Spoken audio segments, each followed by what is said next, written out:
Johnson, thank you. You are staying with us for further updates. The Trump administration has escalated its feud with Harvard University, announcing that the Department of Homeland Security plans to issue subpoenas for information on alleged misconduct by foreign students.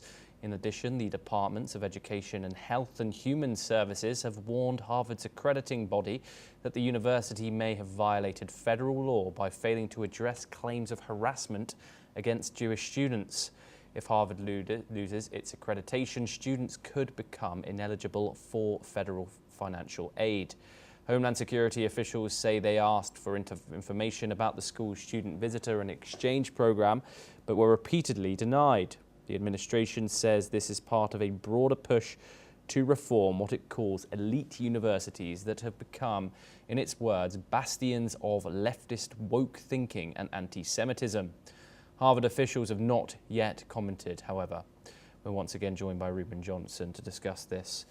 What precedent is there, Reuben, for Homeland Security issuing subpoenas to a university over its foreign student programs here? And how unusual is it for this to escalate to threats against a school's accreditation, especially a school like Harvard?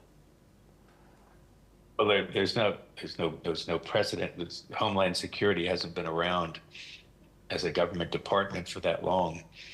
But I don't have any sympathy for Harvard in this case. I mean, we all saw the demonstrations that took place last year. We all saw the horrendous, just abysmal testimony that the Harvard president and the presidents of some of these other elite Ivy League schools gave before Congress. They really need to clean up their act. You can't say it any better than that. I can't sugar the pill for anybody. The stuff that the behavior that they have tolerated is absolutely reprehensible. I don't know. I mean, Harvard was a place that I always thought of in extremely positive terms. I mean, even though it's always had a left-wing orientation on its faculty, but it was always thought of as a premier learning institution. And the people running it now have managed to destroy that reputation. That's just,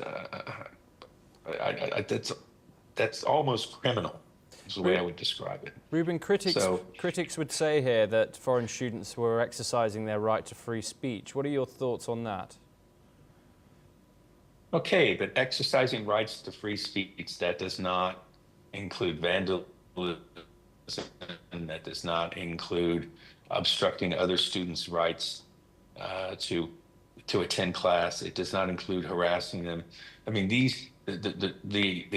actions that they got away with in terms of harassing Jewish students would not be tolerated if those students had been a different color or a different gender or a different nationality. But for some reason, when it's Jewish students, it's okay. And again, it's a double standard, and it needs to stop. And I don't know why this is still going on, you know, so many months after these incidents and after congressional hearings. I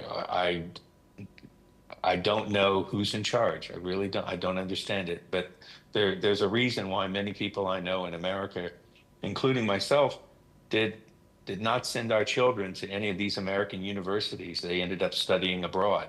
There's a reason for that. Reuben Johnson, thank you very much for your insight and joining us on the program today.